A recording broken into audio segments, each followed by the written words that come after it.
everyone. Welcome to my channel. We will learn today CDP Child Development and Pedagogy. आज हम लोग जानेंगे वहाँ से जो टॉपिक होगा वो होगा child as a problem solver and a scientific investigator. इसकी पार्ट 1 की मैंने वीडियो डाली है, उसे भी आप देखें और अपने नॉलेज को इंक्रीज करें। अगर आप हमारे चैनल पर नए हैं तो जल्दी से चैनल को सब्सक्राइब कर लें ताकि हर वीडियो का नोटिफिकेशन सबसे पहले आपको मिले।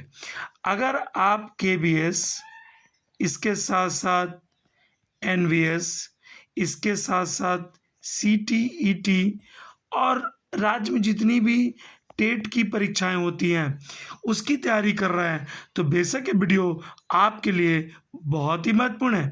तो हम लोग आगे जान लें कि समस्या समाधान की वैज्ञानिक विधि क्या है, इसे भी आप गौर करें। यानी इससे पिछले जो वीडियो थे उससे मैंने आपको बताया था mental development of child, meaning of problem solving, child as a problem solver, how to make a child a good problem solver. आज मैं आपको बताऊंगा scientific method of problem solving, यानी समस्या समाधान की वैज्ञानिक विधि क्या है, इसे आप गौर करें। पहला है समस्या का चयन, यानी selection of problem. Second number है समस्या संबंधी जानकारी, problem related to information. Third number में है परिकल्पना का गठन, यानी formation of hypothesis.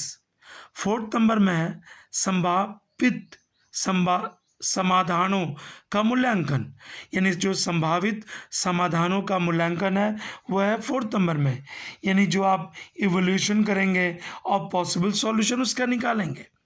Fifth number में है संभावित समाधानों का परीक्षण, यानी टेस्टिंग ऑफ पॉसिबल सॉल्यूशन। उसके बाद है निष्कर्ष निकालना, यानी ड्राइंग कंक्लूजन। उसके बाद है यूजेस ऑफ सॉल्यूशन, घोल का उपयोग, यानी जो भी आपने निष्कर्ष निकाला। तो सबसे पहले तो आप scientific method of problem solving को समझ रहे हैं। पहला पॉइंट क्या कह रहा है, समस्या का आप चयन कर रहे हैं, समस्या संबंधी जानकारी आप प्राप्त कर रहे हैं, परिकल्पना का गठन कर रहे हैं, संभावित समाधानों का मूल्यांकन कर रहे हैं और संभावित समाधानों का परीक्षण। इसके साथ साथ आप निष्कर्ष भी निकाल रहे हैं और जी इतना कुछ हो जाने के बाद आप यूजेस ऑफ सॉल्यूशन कर रहे हैं, यानी उसका निष्कर्ष निकाले कि सही इसका अर्थ क्या होता है, यानी यूजेस ऑफ सॉल्यूशन का घोल का उपयोग। आप आगे जान लें आगे क्या है, आप इसे गौर करें। जब कोई समस्या उत्पन्न होती है, देखिए एक बच्चे के सामने कोई समस्या उत्पन्न होती है तो वह एक ही समस्या होती है, ठीक है। आप यह फिर से गौर करें, जब कोई समस्या उत्पन्न होती है तो एक ही समस्या होती है, लेकिन अन्य समस्याएं भी उत्पन्न होती है उसके साथ साथ। किसी समस्या का चयन प्राथमिकताओं के आधार पर किया जाता है, यानी आप प्रायोरिटी देते हैं कि किसका आप सिलेक्शन करेंगे, कौन। अब मान लीजिए आपके पास कई समस्या है, A है, B है, C है, D है। तो मान लीजिए कि सबसे गंभीर जो समस्या है जिसका आप समाधान कर सकते हो वह है A, तो आप A का चयन करेंगे। आप A को क्या करेंगे, प्राथमिकता देंगे। उसके बाद आप B को प्राथमिकता देंगे, उसके बाद आप C को प्राथमिकता देंगे, उसके बाद D को प्राथमिकता। लेकिन सबसे पहले आप चयन किसका करेंगे, A का। तो एक बच्चे के सामने अगर मान लीजिए कोई समस्या है, मान लीजिए उसका मैथ्स प्रॉब्लम है, वो साइंटिफिक तरीके से आपने मैथ्स की समस्या यानी गणित की समस्याओं को कैसे, तो वो सबसे पहले प्राथमिकता किसको देगा, मैथ्स को देगा, ठीक है। फिर चुनी हुई समस्याओं से संबंधित जानकारी एकत्र की जाती है।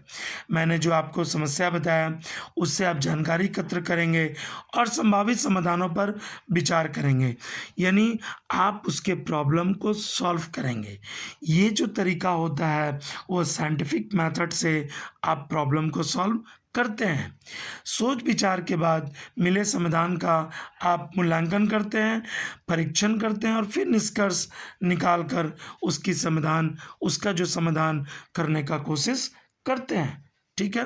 तो आप शिक्षक हैं तो बच्चों की समस्या का समाधान का आप चयन करेंगे, उस समाधान पर आप विचार करेंगे, आप पहले थिंकिंग कर लेंगे उस समस्या के बारे में, फिर उसका एवोल्यूशन करेंगे, फिर उसका सुपरविज़न करेंगे और फिर उसका कंक्लूज़न निकाल लेंगे कि आखिर बच्चा का समस्या किस क्षेत्र में है।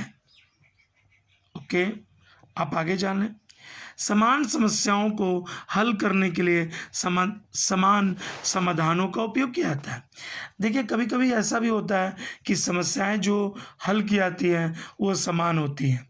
जब समान होती है तो उसका जो आप कंक्लूज़न यानी उसका जो सॉल्विंग करेंगे, उस समस्या को जो आप सॉल्व करेंगे तो उसी रूप में करेंगे जैसे वो समस्या है। समस्या समाधान की क्षमता बच्चे की तार्किक क्षमता पर निर्भर करती है। अब देखिए, कुछ बच्चे क्या होते हैं, बहुत जल्दी किसी शिक्षक के पढ़ाए हुए बात को अडॉप्ट कर लेते हैं। कुछ बच्चे क्या करते हैं, अडॉप्ट नहीं कर पाते हैं। तो जिस बच्चे का लॉजिक ज़्यादा होता है, उन्हें धारण करने की क्षमता ज़्यादा होती है, वो बहुत जल्दी समस्या के समाधान कर लेते हैं। कुछ बच्चे किसी समस्या को आसानी से हल कर लेते हैं, जबकि अन्य में चिंता विकसित हो जाती है। इस प्रकार यह शिक्षकों का कर्तव्य बन जाता है कि बच्चों की समस्या के समाधान कैसे करें, हल कैसे करें। ओके, आप आगे जान लें।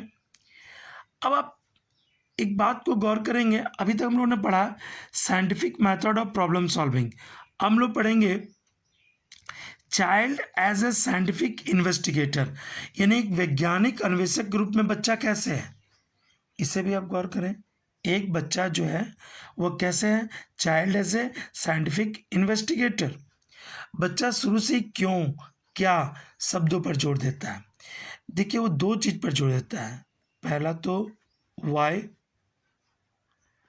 उसके बाद व्हाट। ठीक है, वो दो चीज पर जोर देता है, वाई एंड व्हाट, और ये उनके वैज्ञानिक स्वभाव को दर्शाते हैं। अब देखिए, अक्सर बच्चे पूछते हैं, जो छोटे बच्चे होते हैं वो पूछते हैं कि ये पहाड़ ऊंचा क्यों है, पत्थर क्यों यहाँ पर बिछा हुआ है, ये गार्डन हरा भरा क्यों दिखता है।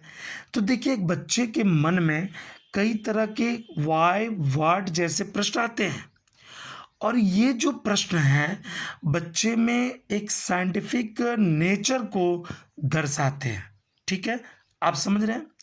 एक बच्चा हमेशा पूछता है कि ये क्या है, ऐसा क्यों है। इन प्रश्नों के उत्तर बच्चों को कारण और प्रभाव से जोड़ते हैं। जब बच्चे पूछते हैं वाई व्हाट, तो जो इसके सॉल्यूशन होते हैं, इसके जो इफेक्ट होते हैं, सॉल्यूशन और इफेक्ट, ये दोनों बच्चों को क्या करते हैं, उत्तर पाने के लिए उसे जोड़ते हैं। यानी प्रश्न का उत्तर पाने की वो चेष्टा करता है, जिससे बच्चों में और क्रियोसिटी और साइंटिफिक जो इन्वेस्टिगेटर बढ़ती है। बच्चा जो कुछ भी सीखता है वह व्यवहारिक परिस्थितियों में उसका उपयोग करता है। देखिए, बहुत इंपॉर्टेंट बात है कि जो बच्चा है वो जो कुछ भी सीखता है उसे क्या करता है, प्रैक्टिकल सिचुएशन में उसे वह यूजेस करता है, उसे अप्लाई करता है। आप समझ रहे हैं। आप आगे जान लें। बच्चा अपनी समस्या इस प्रकार खोजता है, तो कैसे खोजता है, ऑब्जर्वेशन के माध्यम से, यानी अवलोकन के माध्यम से, कॉम्पेरिजन के तुलना के प्रयोग के माध्यम से, एक्सपेरिमेंट के प्रदर्शन के माध्यम से, और सामान्यकरण यानी डेमोन्स्ट्रेशन के माध्यम से, सत्यापन जनरलाइजेशन के माध्यम से। तो इस तरह से वेरिफिकेशन भी बच्चा करता है। बच्चा पहले निरीक्षण करता है, फिर विषय और परिस्थितियों की तुलना करता है। पहले वो क्या करता है, बच्चा निरीक्षण करता है, उसके बाद क्या करता है, वो विषय और परिस्थितियों की तुलना करता है। इन बातों से आप अवगत हो रहे हैं कि बच्चा एक साइंटिफिक इन्वेस्टिगेटर कैसे है। आप आगे जान लें। तुलना के आधार के विचारों का उपयोग करता है, और जो प्रयोग प्राप्त होता है वह उसे डूइंग भी करता है, उसे देखता भी है। ठीक है, यहाँ आप गौर करें। जो तुलना किया बच्चा, उसके आधार पर विचारों का उपयोग करता है, फिर जो प्रयोग प्राप्त होता है उसे तो वह डूइंग करता है, या उसे वो सी करता है यानी वॉच करता है, देखता है, और सिद्धांत परिणाम के आधार पर पाया जाता है कि जो सामान्यीकरण दिखता है, जिसे समस्या को सामान्य बनाने के लिए पुनः उपयोग किया जा सकता है।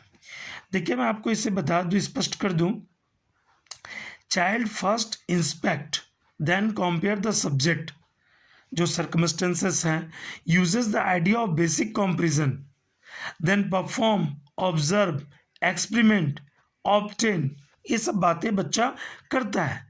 The principle is found on the basis of result which show generalization and can be resulted to the generalize the problem, यानी जो सामान्यकरण दिखता है जिसे समस्या को सामान्य बनाने के लिए पुनः उपयोग किया जा सकता है।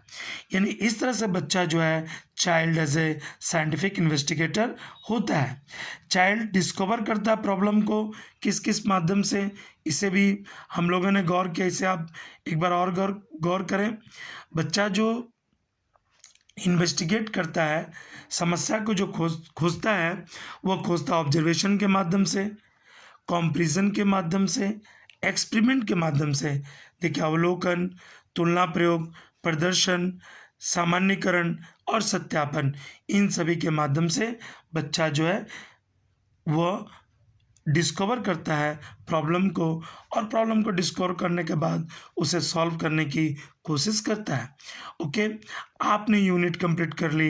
यदि आपको वीडियो पसंद आया तो अपने दोस्तों के साथ शेयर करें, वीडियो लाइक करना ना भूलें। वीडियो देखने के लिए धन्यवाद।